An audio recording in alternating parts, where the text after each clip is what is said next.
Welcome back to our channel.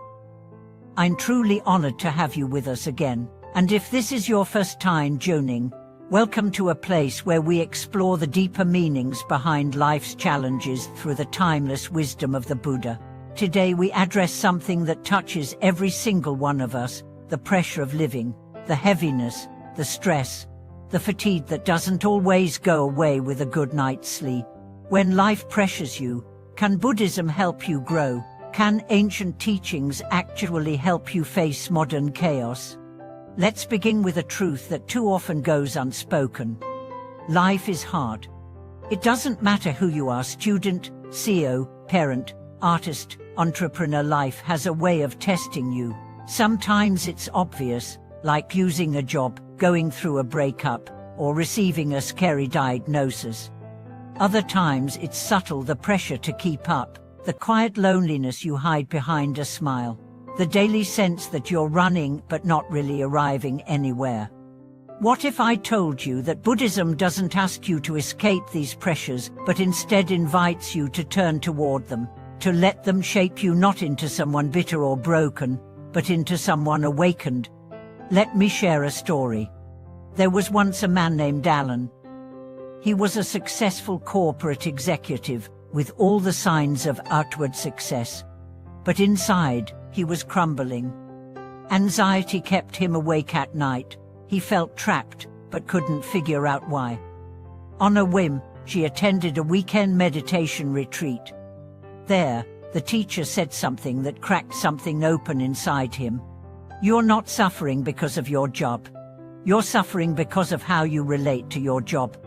That weekend, Alan didn't change his career, but he changed his attention. He started practicing mindfulness. Every morning, before checking emails, he sat for 10 minutes. He paid attention to his breath. He observed the tension in his body. He started noticing how much of his stress came not from tasks, but from the thoughts around those tasks. Over time, something began to shift. The stress didn't disappear, but he wasn't drowning in it anymore, because he wasn't resisting it. This is one of Buddhism's greatest insights. It's not life itself that causes suffering, it's our resistance to it. And pressure, in that light, becomes a teacher, a sculptor, a fire that refines, not destroys. Let's explore how this works. Imagine you're standing in the middle of a storm. The wind is fierce, the rain stings your face. You have two choices: clench your body, curse the sky, resist every drop. Or you can soften. You can let the rain fall. You can feel the wind without fighting it. And maybe, just maybe, you'll notice that when you stop resisting, something else emerges. A strange peace, a clarity. This is the essence of what the Buddha taught. He didn't promise a life without storms. He promised that you could find stillness within them. Let's talk about pressure and identity.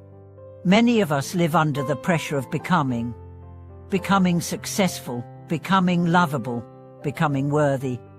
But in chasing those identities, we often lose the very thing we seek: peace. Buddhism invites us to let go of becoming and embrace being present, being aware, being real. When you stop trying to fix everything and start observing what is, something profound happens. You begin to see that the pressure isn't a curse. It's an invitation to return to what's essential. Let me share another story of a woman named Carla. She was a single mother of two, working 2 jobs. Her days were packed, her nights sleepless. One day, she broke down in the grocery store. Right between the cereal and the milk, she sat on the floor and cried. A stranger sat beside her, said nothing, just offered her a tissue. That moment, simple as it was, opened something in her. She realized she had been trying to carry the world alone. She began to explore meditation, not to become a monk, but to find a moment of silence within her chaos. She started practicing 3 minutes a day. 3 minutes became 5, then 10, She didn't run away from her responsibilities. She met them with a different energy. She still worked hard. She still had hard days. But she wasn't so alone in them anymore. Because now, she had a practice, a space, a breath. And in that space, something sacred was born. This is the power of Buddhist wisdom. It doesn't require you to change your life. It changes how you meet your life. Now, let's talk about growth. Not the Instagram kind. Not the hustle and grind kind. But real, soul-deep, messy, beautiful growth. Buddhism teaches that growth doesn't come from adding more. It comes from letting go. Letting go of control. Letting go of perfection. Letting go of the belief that you are not already enough. This doesn't mean giving up. It means surrendering to what is true right now. When you stop clinging, you start expanding. And pressure becomes not a weight, but a doorway. A threshold. A calling. You may be thinking, but what do I do when it's too much? When the grief is unbearable? When the anxiety suffocates? When the exhaustion is total? The answer is simple, but not easy. You breathe. You feel your feet on the ground. You place your hand on your heart. You say to yourself, this is hard, and I'm still here. That is presence. That is power. That is practice. And slowly, with compassion, with patience, you begin to build inner resilience. You stop asking, when will this be over? And start asking, what is this teaching me? Every difficulty becomes a sutra. Every struggle, a scripture. Every moment, an opportunity to return to stillness, to clarity, to yourself. Let's close with a personal reflection. Years ago, I went through a season where everything felt like it was falling apart. My health was fragile. My finances were tight. My spirit was tired. I tried to meditate, but couldn't sit still. I tried to pray, but felt nothing. And then, one morning, I simply stopped trying. I sat by the window, watched the light move across the floor, and just breathed. No expectations. No agenda. Just being. And in that silence, I felt something I hadn't felt in months. Peace. It was quiet. But it was real. And that moment became my new practice. Not striving. Not performing. But returning.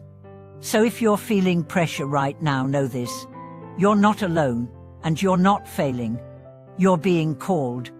Called to slow down. To listen. To return. Pressure is not the enemy.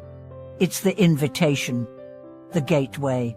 The bell calling you back to presence. Back to the breath. Back to the self that cannot be broken, even under weight. Thank you for watching this video. If this message spoke to you, please share your thoughts in the comments below. Tell us how you handle pressure. How has practice helped you? Let's support each other in this journey of awakening. And don't forget to like, subscribe, and share this video with someone who might need it. Your voice matters. Your presence matters. And together, we are building a sanctuary, not of escape, but of empowerment. Until next time, breathe deeply, live gently, and remember you are already enough.